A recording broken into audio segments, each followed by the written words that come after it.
The next morning,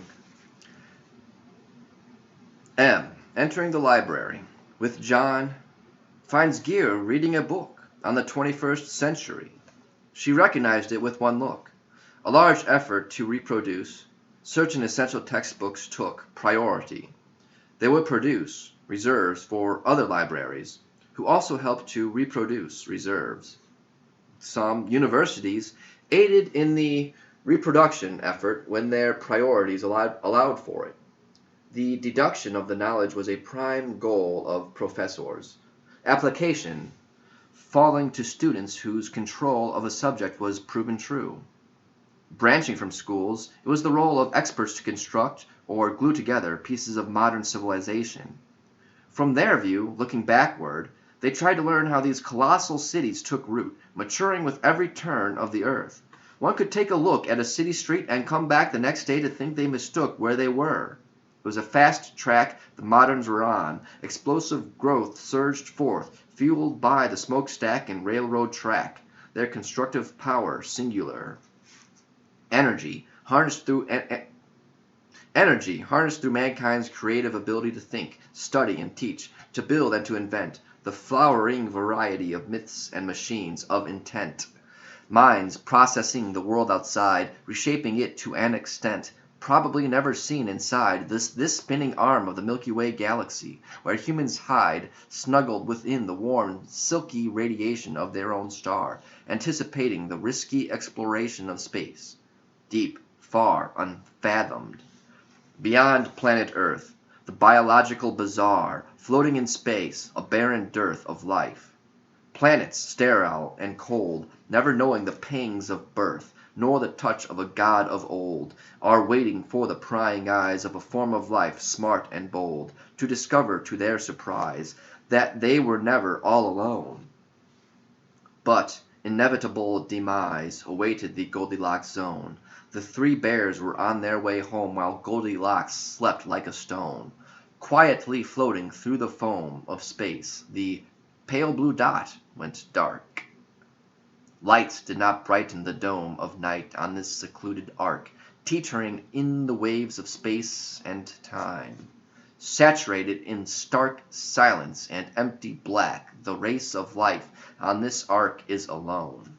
The tremendous, crushing embrace of the dark void on this one lone planet presses in with slow force, and nothing hears the life unknown.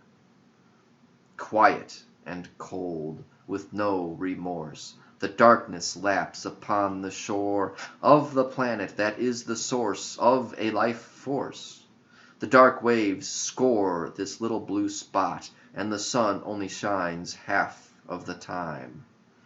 Door to the outer space beyond the sun, nighttime reveals our destiny. The blue cloak of the sky is spun with light in Earth's atmosphere. Free from this veil at night, the window is thrown wide to infinity.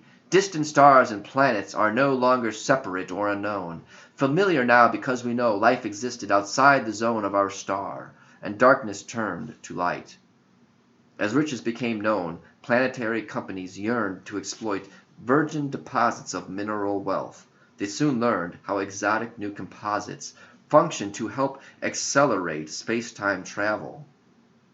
Huge reposits of minerals opened the gate to limitless growth. Energy flowed freely to all. Human fate, once linked so inextricably to climate cycles and weather patterns changing seasonally, was cut loose from nature's tether. A shift in humanity's role in nature occurred. A feather in the wind no more. Man's control, freed from the subjugation their ancestors faced. Burning coal, splitting atoms, every nation pumping out electricity. Electronic irrigation for families in the city or on the farm. Electrons flow across deserts, under the sea, where black smokers and blind crab grow. Through jungles, forests, over plains, electrons fall like rain and snow, over the beasts who wear the stains of ancestral lines who survived the primal landscape that now wanes, behind stories and tales that thrived as mystic thoughts and common sense. Confusing thoughts from heaven dived to planet Earth in an intense storm that sweeps over the ocean of space-time forward through the dense future not yet set in motion by the course mankind takes today. Wow, what an endless commotion in the technological fray of Earth in the classical modern period that's hidden away beneath rock and sand. With each turn, it's buried deeper. Lost secrets wait for a listening ear to learn of their stories, grandeur, and fate. A period that's now swept away by tedious brushstrokes that yearn to set free secrets of the dead, buried in rock and sand, to learn of their stories, grandeur, and fate, about which M knows all too well. The book Gear holds, she helped translate. She was mesmerized by its spell while working on its translation, deciphering how it all fell, the entire civilization. Not knowing precisely how long ago, to her irritation. Her impetus did not belong with understanding its collapse anymore. She sang a new song. She would not stand for a relapse. She joined the effort to rebuild what was lost and redraw the maps, ravaged by centuries that filled the intervening time between her and them, of whose knowledge spilled out of conversation, unseen, unheard, unspoken, and unknown. The whispers began to convene, at first to discuss, trade, and loan those books of the classic modern era. Always in a hushed tone, they spoke of odd things.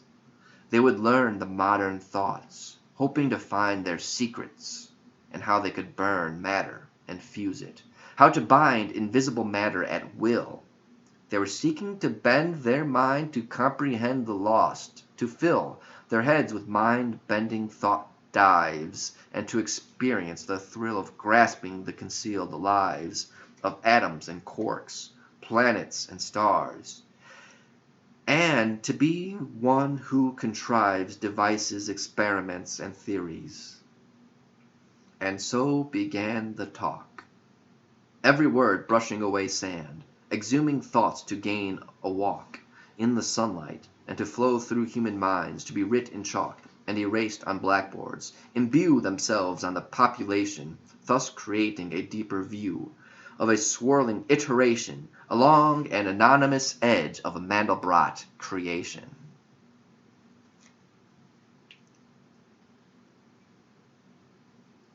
Now, Margreta steps off the ledge of her memories, falling free in the present tense where the hedge fades away in her memory bank, lounging with her thoughts and dreams, behind a veil where she can't see what they're up to. But now it seems the future is sitting right here, with her among the endless reams of data. It's in John and Gear who will go on with their trials in life, and she will disappear, alive in memory files of those she knew and loved. And she, Margreta, to herself smiles, finding it all so heavenly. Returning, she introduces John to Gear. "So, you're broke free from that dump hole." John refuses to answer. "Gear, is that the best you can ask, John?" This confuses Gear, who was perfectly at rest reading that book. "Your description is uninspired. I invest years into your education, and that's the best you can come up with? A dump hole? Irritation, Gear. Can you see it welling up? Oh, if I had a meter stick, there'd be no passing of this cup." Gear sat there shocked at such a quick turn in the atmosphere. He stood facing the twain with a slick smile, brought under control what was turning into a rough first meeting. "Oh, Margreta, how could I be so crude? I'm just the worst with these things. Too much time in books and thought. I tell ya, I am cursed with this mind that constantly cooks up fanciful thoughts. How awful of me. John, I know that it looks like I'm a jerk, but I'm hopeful that in time we will get to know each other, and a wonderful friendship will bloom as we both grow together through the coming years."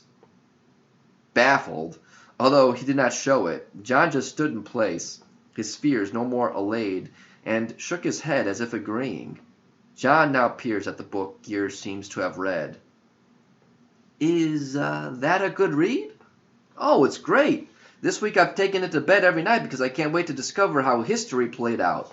And I love to contemplate on how the past is directly linked to the future, and the now like a collective memory. Do you like to think about how the world goes round? You know, deep thoughts, the ones they don't allow you to think because that slow King Renfrew likes total control.